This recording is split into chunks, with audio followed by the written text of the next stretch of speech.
তো টিয়া পয়সার অনেক দরকার আছে। ভালো হচ্ছে টিয়াগুলো আমি না, টিয়া তো আমার না, আব্বাই আমার ছোট থেকেই গেছে। সে টিয়া পয়সা কোনোদিন নিতে নাই। এক কাম করি, আমি ম্যাডাম রে কইছে, হাই ভুল করে আমার টিয়া দিচ্ছে। ম্যাডাম এই কথা বলছিস কেন? হ্যাঁ, দেখতেছিস আমি কথা বলতেছি, তোর এত বড় সাহস, তুই আমাকে ম্যাডাম বলে ডাকতেছিস? হ্যাঁ, তোকে আমি ময়লা দিচ্ছি, চুপচাপ ময়লা নিয়ে চলে যা না, এত কথা বলতেছিস কেন? ম্যাডাম কইতেছিলাম কি, এই একদম চুপ। হ্যাঁ, কি যেন বলতেছিলি তুই? ম্যাডাম আমার কথা তো শুনবেন। কত বড় সাহসে তোর কথা কি শুনবো রে? একই তো তোর মতো ময়লার সাথে আমি এখানে দাঁড়িয়ে আছি, শুধুমাত্র আজকে আমার বুয়া আসে না। হ্যাঁ, যদি বুয়া আসতো না তাহলে জীবনে আমি এখানে আসতাম না। আবার আসছে ম্যাডাম ম্যাডাম বলতে, ছি ছি ছি, তোর গা থেকে আসতেছে গন্ধ আর কথা বলিস। এই তোকে আমি ময়লা দিচ্ছি, ময়লা নিয়ে যা, যা বলছি এখনই। ম্যাডাম আমি কইতেছিলাম যে টাকা।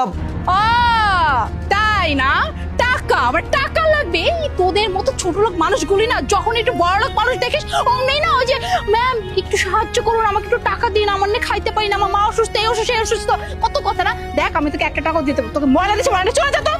ম্যাডাম ময়লা নিছিস, ময়লা নিয়ে চুপচাপ এখান থেকে যা। ফাঁকদার আমাকে না ম্যাডাম ম্যাডাম বলে ডাকবি না। কি ব্যাপার, তুমি এখন এই জায়গায় দাঁড়িয়ে তোমার জন্য ওয়েট করতে করতে আমি এখানে চলে আসলাম। আমি তো অফিসে যাবো, আমার লেট হচ্ছে।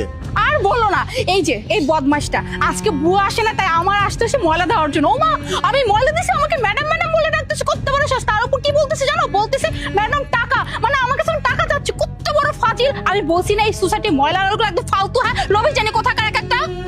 এই তোর সমস্যা কি? হ্যাঁ, ময়লা দিছে, ময়লা নিয়ে এখান থেকে চলে যাবি। এত কথা কিসের? দেখ এখান থেকে চলে যা। তোর সাথে কথা বলার সময় আমার বা আমার ওয়াইফের কারোই নেই। এখান থেকে যা, তুই যা।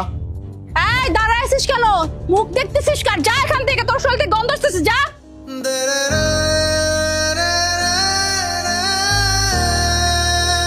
আচ্ছা ঠিক আছে, আমি তাহলে অফিসে যাই।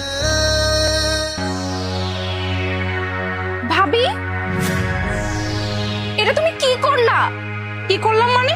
কি বলছো সেগুলা? ভাবি তুমি এক্ষুনি ওই ময়লাটাকে অনেকগুলো টাকা দিয়ে দিছো। এই তুই কি পাগল হয়ে গেছিস নদী? হ্যাঁ, সকাল সকাল কি বলতিস? আমিও ময়লালাকে টাকা দিতে যাবো কোন দুঃখে? তাও আবার ওই ময়লালাকে আমি টাকা দিব? ভাবি তুমি কি বলতেছো ওগুলো? আমি পাগল কেন হব? আমি নিজের চোখে দেখছি। আচ্ছা শোনো তাহলে আমি কি দেখছি। কি বলিস? আরে শুনতে পাই না তো। কি নদী, যেহেতু তুই সবকিছু দেখেই ফেলছিস, আসলে তোর কাছে আর কোনো কিছু লুকাবো না। তুই যে বললি না যে আমি ওকে টাকা দিছি, হ্যাঁ আমি ওকে ভুলে না, আমি ইচ্ছা করে ওকে টাকাগুলো দিছি। এটা তুমি কেন করলা ভাবি? আমি ওই লোকটাকে চিনি না, আর এর আগে কখনো দেখিও নাই। আসলে আমি যখন ময়লা নিয়ে আসছিলাম। আব্বা তুমি কি কইতেছো? আরো 50,000 টাকা লাগবো? আমার না কইছিলা যে খালি 50,000 টাকা লাগবো? আমি 50,000 ব্যবস্থা করছিলাম। এখন যদি আরো 50,000-এর কথা কও, এতগুলো টাকা আমি কেমনে ব্যবস্থা করবো? আমি তো কিছু বুঝতে পারতাছি না। ছোটখাটো একটা কাম করি, এতগুলা টিয়া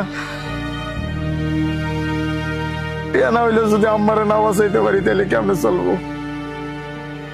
আচ্ছা আমি দেখতেছি। এর জন্য আমি ওই লোকটাকে এইভাবে সাহায্য করলাম। ওর মায়ের খুব অবস্থা খারাপ, অসুস্থ অনেক, এমার্জেন্সি নাকি 50,000 টাকা লাগবে। আর এই 50,000 টাকা যদি না জোগাড় করতে পারে তাহলে হয়তো ওর মাকে বাঁচানো মুশকিল হয়ে যাবে। আর এর জন্য আমি ওকে এইভাবে টাকাটা দিলাম, কারণ আমি জানি এই ধরনের মানুষগুলো না খুব আত্মবিশ্বাসী হয়, আত্মসম্মান নিয়ে বেঁচে থাকে। ওকে যদি আমি ডিরেক্টলি টাকা দিতাম ও কখনই টাকা নিত না। তাই আমি এইভাবে টাকাটা দিলাম, যাতে করে ও বুঝতে পারে যে আসলে টাকাটা আমি ইচ্ছা করে দিইনি, টাকাটা ভুলবশত ওর কাছে চলে গেছে, আর ওর মার চিকিৎসাটাও হয়ে যাবে। এর জন্য আমি ছোট্ট একটা নাটক করছি। যাক, তাহলে তুমি ভালোই করছো ভাবি। আচ্ছা যাই হোক, বাসা চলো চলো। এতগুলো টাকা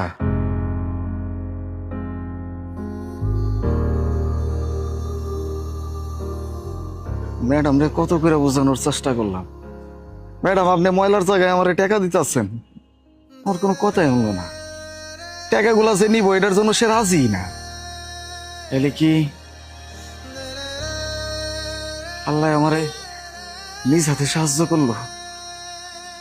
আমার মায়ের চিকিৎসার জন্য কতগুলো টাকা দরকার। আল্লাহ তুমি মহান, আল্লাহ তুমি প্রমাণ করে দিছো আবারও তো তুমি প্রত্যেকটা মানুষের লগে আছো। আল্লাহ আমার মায়ের চিকিৎসা হইব, আমার মায়ের সুস্থ হয়েছিল।